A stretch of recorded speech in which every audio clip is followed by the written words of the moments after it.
لا ماشي مشكل، خليه. شنو صافي قلتي؟ كفى. كمل شنو قلتي؟ خليه انا خليه صافي، نجاوبو. انا غادي نسكت، غتبقى تصدق قولوا اللي بغيتو تقولوا. النقاش انا غير انا احتراما للاختهم، انا احتراما لان الاخت كنعرفها عند الاخت عند اخ كمال. الغزالي حشم على راسك الغزالي. اسمع راه ما كتبدلش. اسكت تصدق. دابا انت والله ما كتعيا بالله. وكنت شي تا انا والله ما كنبغي نناقش في هاد الامور الدينيه. علاش ما كنبغيش نناقش فيها؟ كنبغي لان امور حيت انت تابع المتشابه، انت من هذوك الذين قلبهم زين. لا متشابه. شوف المحكم. لا انت تابع المتشابه وفي قلبك زيغ. بيت الفوارس إلى جات على خاطرك توضحها لنا واحد المسألة طرق لها الحاج. هذاك الحديث اللي عطيتينا والآية، وقلتي كاين تناقض ما بين الحديث والآية بخصوص لا إله إلا الله، يعني دخول الجنة. الحديث كيقول دخول الجنة بمجرد أنك تقول لا إله إلا الله، حتى ولو كنت زانيا أو سكيرا إلى غير ذلك. والقرآن يقول كلام آخر. يا الحاج هضر، عطي داكشي اللي بغيتي تقول وسد الميكرو وخلينا نتصنتوا. الله يرحم الوالدين، يكون نقاش بناء، ما يكونش غير الاخبار. دابا كاين حديث على ما اظن 384 بحال هكا عند البخاري ومسلم. قال رسول الله صلى الله عليه وسلم: من قال لا اله الا الله دخل الجنه. قالوا: وان سرق وان زنى يا رسول الله؟ قال: وان سرق وان زنى. واخا كيقول لك بزاف شوف انا الاخت احلام ما كنبغيش نناقش حيت كناخذ غير الكره. هو فهمتي بهذه الطريقه الحاج ديالك على والو، فهمتي ولا لا؟ انا داكشي علاش نعم كتبغيش تناقش لحقاش انا كاين هنا. ما كنتش كنتي غتناقش. وما عندكش انت. الله يرضى عليك ما خلينا نناقش انا وياه. الله يحفظك الله يحفظك. الله يرضى لا صادقا من قلبي. التوفيق اخ توفيق. الله يحفظك الله يحفظك.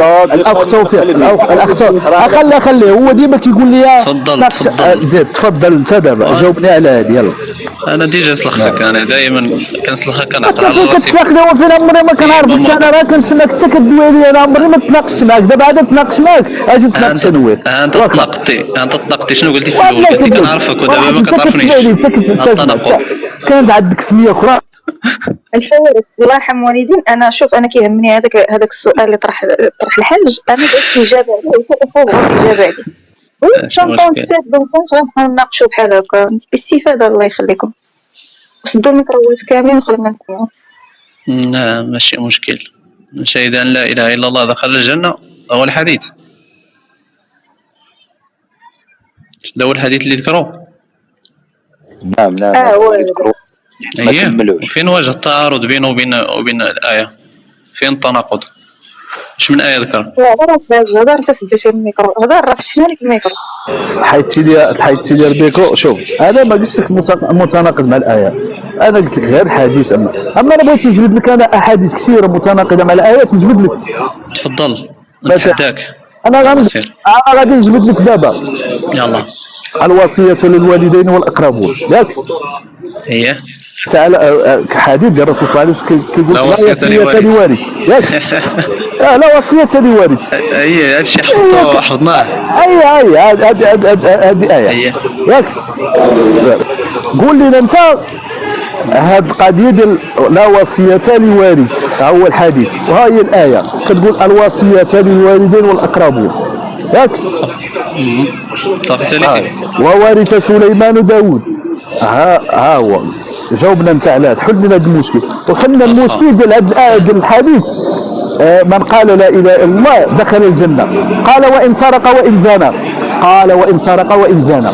حل لنا المشكل ديالو. يلا ممتاز مش مشكل. واخا لا وصيه لوارث، هذا الحديث عندما شد به الحاج يعني انت ضربتيه على جوج، يعني نقصتيه. الحديث بدايته ان النبي صلى الله عليه وسلم قال ان الله كتب لكل ذي حق حقه فلا وصيه لوارث. والايه تقول اصلا الايه التي اتيت بها هي منسوخه بايش؟ منسوخه بالايه التي قال فيها الله عز وجل يوصيكم الله في اولادكم للذكر مثل حظ الانثيين. هذه ايه المواريث يعني الآيات المواريث هنا نسخت الآية يعني يوصيكم الله في الأقربون، يعني تلك الآية نسيتها أعوذ بالله. هذه الآية على يعني ما أتذكر بدايتها، أتذكر لا صراحة لا أتذكرها، ولكن هي منسوخة بهذه الآية التي أعطيتك. أوكي. والحديث لا وجه للتناقض بينه وبين الآية أصلا، لأن النبي يقول إن الله كتب لكل ذي حق حقه، أي الله عز وجل كتب لكل واحد حقه، يعني لكل ذي حق يعني فرض أرى الله عز وجل أعطاه هذا الحق، فهمتي؟ فلا وصية لوارث، زعما فلا وصية لوارث بعد هذا الحق الذي أعطاه الله عز وجل، لأن آية المواريث فصل فيها الله تعالى يوصيكم الله في أولادكم للذكر مثل حظ الأنثيين فإن كن نساء فوق اثنتين إلى آخر الآيات. هنا الله تعالى أعطى الحقوق لأصحابها، فلا وصية لوارث. وين التناقض هون؟ لا تناقض. المسألة التي ذكرت ووارث سليمان داوود، نحن نعلم أن النبي صلى الله عليه وسلم قال نحن معشر الأنبياء لا نورث، أي أنهم لا يورثون الأموال والماديات، وإنما سليمان ورث عن أبيه داود الحكم وورث عنه العلم والحكمة. ورث عنه الحكم أي أن داود كان حاكما على بني إسرائيل، وخالفه سليمان في الحكم وخالفه في العلم والحكمة. هذا يعني ما تدل عليه الآية. يعني وين وجه الخلاف؟ وين وجه الخلاف؟ لأن دائما عندما أقول لك ورثت الشيء لا يعني بالضرورة أنني ورثت المادة أو المال، لا، قد أرث العلم، أرث الحكمة، أرث كذا.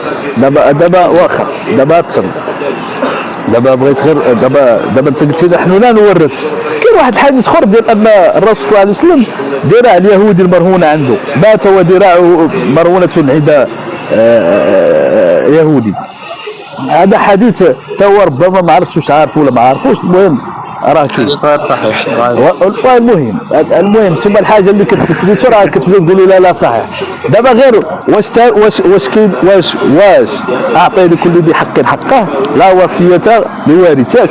دابا واش ما كاينش الورث ولكن نعم ما كاينش الورث بعد حق الله، بعد دابا الحق الذي فهمت الاخت احلام؟ واش فهمتي ولا ما فهمتيش؟ يعني انت يعني الارتبط لا يعني وي اصحاب الفروض، اصحاب الفروض الحاج ولا شنو؟ هو الحاج. هو سمعني الحاج، راه دابا الجمهور خليه عندك الحاج. راه ساهل يجي شي واحد يقول لك عندي الحق في ذاك الورث، ولكن الله عز وجل حدد اصحاب الفروض فلا وصية لوارث، لأن الله تعالى ذكرهم بالتفصيل الممل. حل المشكل حل المشكل بالحديث الثاني، مع انك ما حليتيش الاول. غير كتدخل في الهضره ما علينا. ما حليتيش واش انت نورمال اخي الحاج؟ لا راه انت ماشي نورمال. دابا حل المشكل ديال الحديث الثاني، دابا حلها غير مقطوع اصلا ماشي مقطوع. لا وصية راه عند رواية أخرى اللي قلت أنت، راه كاينة رواية أخرى نعطيك 300 رواية واحدة الشريف. إن الله كتب لكل ذي حق حقه فلا وصية لوارث. وأعطي ماشي كتابة، وأعطي راه حديث خر صاحبي. أنت حداك تجيبوا لي يلاه، أنت حداك. أنا نعطي لك والله تعطيك. يلا تفضل. كتبوا لي بديك الصيغة، قال النبي لا وصية لوارث مباشرة. أعطي لكل ذي حق حقه، لا وصية لوارث. ممتاز، إذا أنت تتفق معي. أعطي كاينة رواية أخرى هذه اللي قلت أنت رواية، وهذه اللي قلت أنا رواية أخرى. هاي الإخوان الله يرضى عليك شي أخ عنده جوجل ولا شي حاجة. الإخوان شنو قال في الأولى؟ شنو قال في الأول؟ لا وصية لوارث. الحديث قد أعطيه ماشي الحديث هذا. الشاهد عندنا هو هذا، الشاهد عندنا أن ما كايناش وراثة. لا ماشي الشاهد عندنا وهذا. كتاب الله تعالى كتبقى بأن الوصية الكلام يفهم في السياق يا سي الحاج، الكلام يفهم في السياق. انت جبتي لي النص وقسمتي يا صاحبي. واخا بلاتي. وهذا الحديث الثاني جاوب الاخت باغا تعرف، الاخت احلام ديال وان سرق وان زنى. نعم صحيح، نحن نعلم ان الذي يسرق والذي يزني يعني هذه المعاصي هي تسمى معاصي، ولكن لا ترقى يعني ان تدخل الانسان الى جهنم.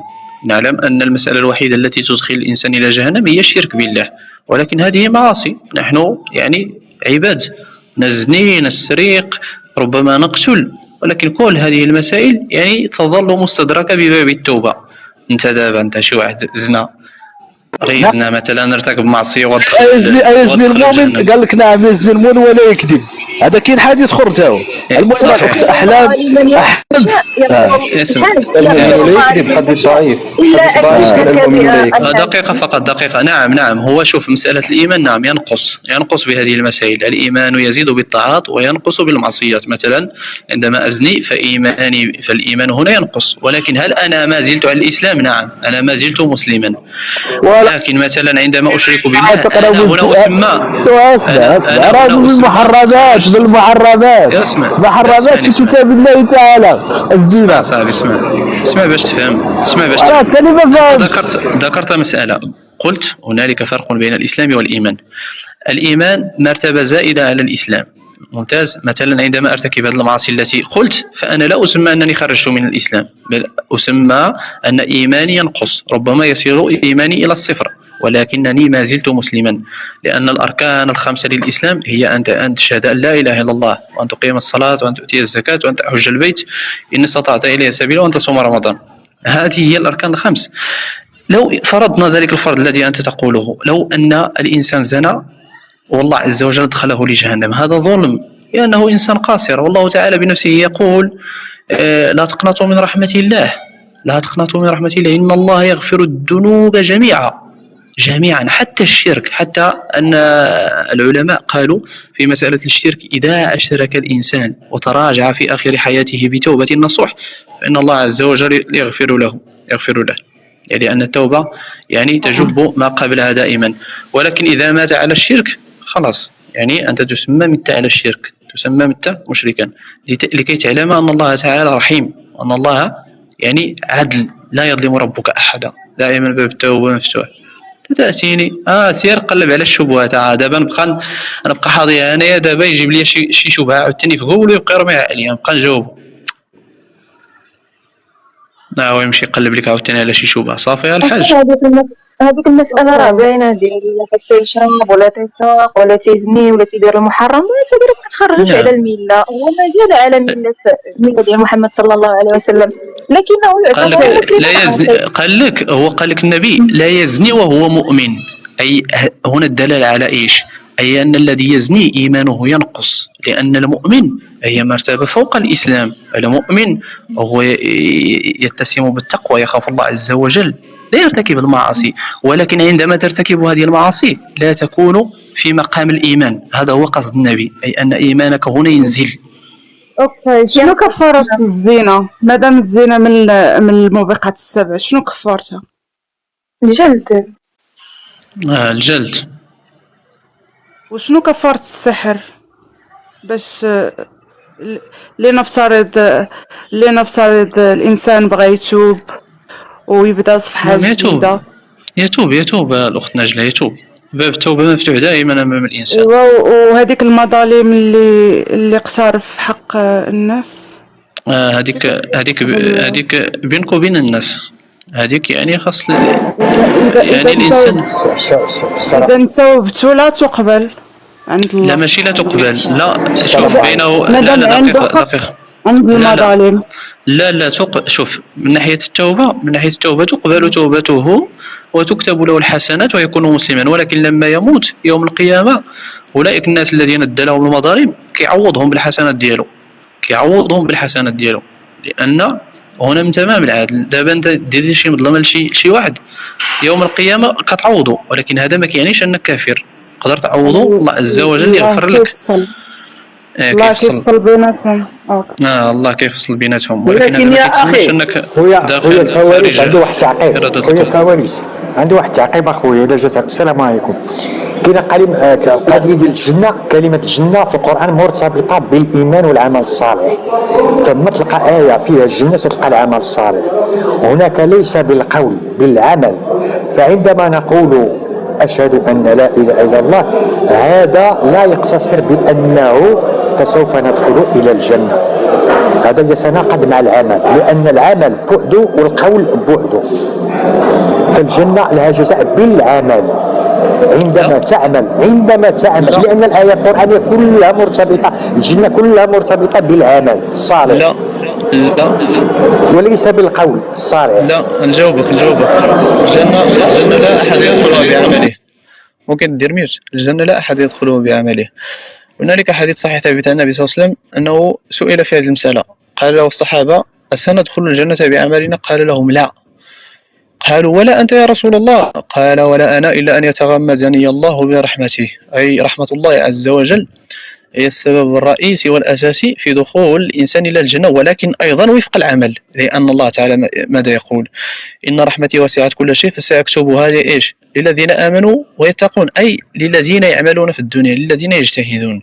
مثلا أستاذ على سبيل المثال، مثلا تلميذ يجتهد وكذا وكذا، ففي آخر السنة ضروري الأستاذ سيرحمه وسيضع له نقطة جيدة.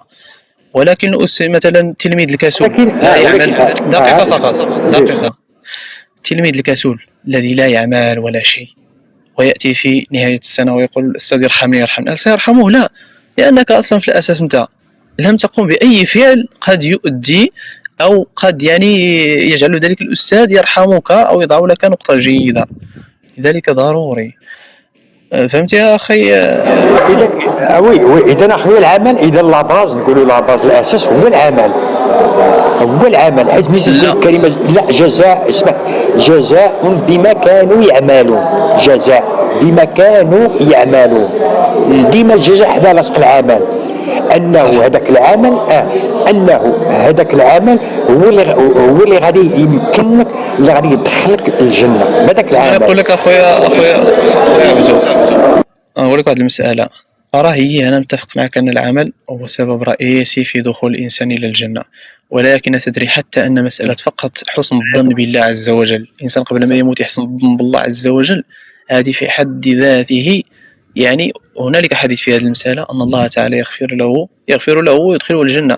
مسألة المرأة التي رحمت تلك القطة التي عذبت القطة ودخلت إلى النار، ومسألة مثلا الحديث الذي روي أن شخص كان كلب هنالك بغى يشرب الماء في واحد البير، ونزل واحد السيد تاع البير وجاب ليه الماء وعطاه باش يشرب، عطاه لك الماء باش يشرب، وهو أصلا لم يكن يعمل ولا شيء. الله تعالى بذلك الفعل غفر له ما تقدم من ذنبه وما تأخر. فهمت؟ إذا خصنا حسن الظن أن الله عز وجل تشوف فيه حسن الظن. غنسولك سؤال اخويا، غنسولك سؤال. تفضل. غنسولك سؤال. غادي نديرو مثلا انا تنفسد هو كنرزق د عباد الله وظالم الناس مزيان دوز سنين، واحد النهار عتقص شي قطه ولا شي كلب من الماء، اعطيني الموقف هنا، ما موقفي؟ واش يمكن كلشي غادي يغفر لي الله وندخل الجنه بهذاك المسألة؟ لا بهذاك ولا غادي نتحاسب على داكشي اللي درت؟ اسمع، ماشي مشكل خويا، انا هاد المسألة ديال الجنة والنار انا عابد بحالي بحالك، ولكن اقول لك رحمة الله عز وجل هو اللي صح. نعطيك واحد المسألة، واحد القصة،